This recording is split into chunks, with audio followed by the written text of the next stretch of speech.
Hello, Choose Aerospace friends, teachers, administrators. My name is Kelly Filgo, and I'm the Director of Operations for Choose Aerospace. I've just finished up a tool that I've designed for you to use for doing budgeting, especially in terms of the hands-on projects. So we're calling this the Hands-on Projects Estimation Tool. It is meant to help you get an idea of how much you need to budget for building out these labs and also for consumables per cohort as they come through, using up those tools and supplies that aren't going to be able to be reused because they get used up during the project. So let me walk you through what we have here. I'm actually going to start with the second page first.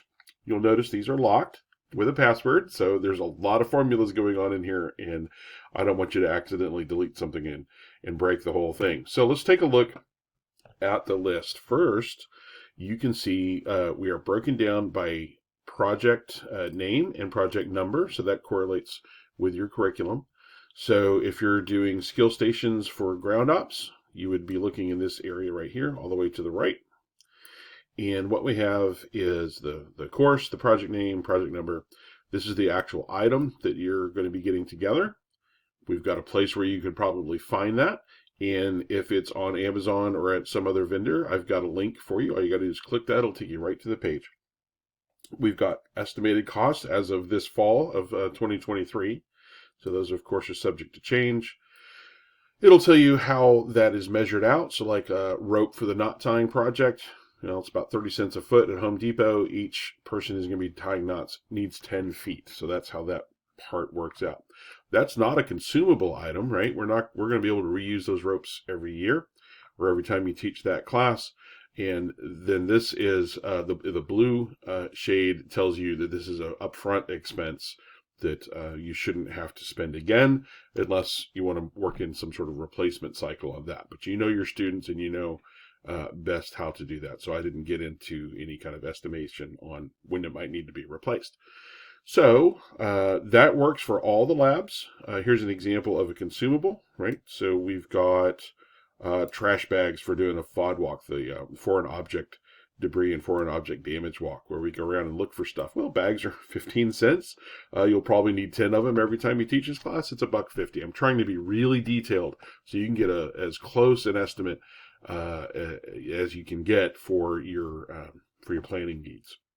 All right, so that runs through all the materials for the hands-on lab. They're broken by lab by the double green bar, and they're subtotaled for each lab based on consumables and lab totals. That all gets tabbed up at the bottom and sent over to this page. So let me show you what's going on over here.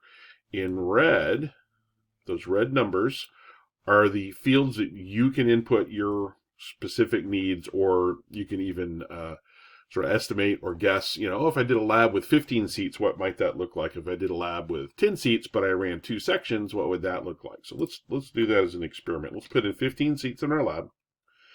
And let's say we're going to run 2 sections, right? We're going to use that lab twice every cycle. And we're going to put 3 students at every lab station, right? Be great if every student had a full set of equipment for themselves, but I know that's not realistic. So this allows you to put in how many kids or learners are you going to put around each lab station. Then you come in and say, all right, how many students am I going to be bringing through the program? Let's say, well, in this case, I must have 30 students. So I can plug that in. What happens is that goes through page 2, the list page, runs all the math on that and says, okay, it looks like $18,379.50 is our estimated startup cost. And then I divide that number by how many seats there are and how many sections there are, right? So that comes down to a per usable seat cost of $612 to get that lab built. Note that if I only teach it once, that number goes way up. And then again, if I use it 3 times, well, that number goes way down, right? That makes sense. We've got 30 students coming through. Those are the consumable costs, the things that are going to have to be replaced the next time you come around, and then a per student cost on that. So that's a nice estimation tool. So with notes, down here, the tool is making some assumptions. like for the flight simulation stations, it's only assuming that you're going to have one for every 10 students. That's something that can be shared. It's not a cheap thing to put in. You can spend a lot of money on those. We certainly don't need one of those for every, 2 or 3 students. That would be very expensive. Now, if you already have a flight sim lab set up for your pilot training, great. You just go use those. There's same theory for the electricity labs. There's some fairly expensive hardware in there. So it says, okay, well, 20% of lab seat count. So for every 5 students, we're going to put a set of that equipment in, and that number is higher than your students per lab group, which means there'll be some sharing or some waiting their turn, but that's fine. Those are expensive items, and we don't necessarily have to have one set of those per lab group. Also, the tool assumes that if there's a kit available out there, that you're buying the kit, right? And the example here is the inclined plane lab. You can go on Amazon and spend a few $100 and get everything you need, or you can go to Home Depot and part out the things by yourself and build it, and you'll definitely save some money, but it's also going to cost you some time. If you like, we can go look at that. I want to make sure that's clear. We're going to go down to inclined plane. Let me zoom up a little bit for you. All right, so inclined plane project, we can go buy a kit for $150, or you can go buy all the hardware and the pieces for that and build your own kit for substantially less money. Look at that. I mean, that's maybe at 10-15% of the cost. And if you got to build 10 of those stations, because you've got a lot of kids, that adds up, right? So there's ways for you to go in and look at that. While we're in this page and looking at that example, based on the number, let me zoom back in, sorry. Based on, back to the dashboard, I've got 15 seats and I've got 3 students at each lab station, right? So I've got 5 stations, right? If I've got 15 seats and 3 kids per station. That tells me, well, I need to go buy 5 of those kits, right? Of that inclined plane kit. Because I've got a group.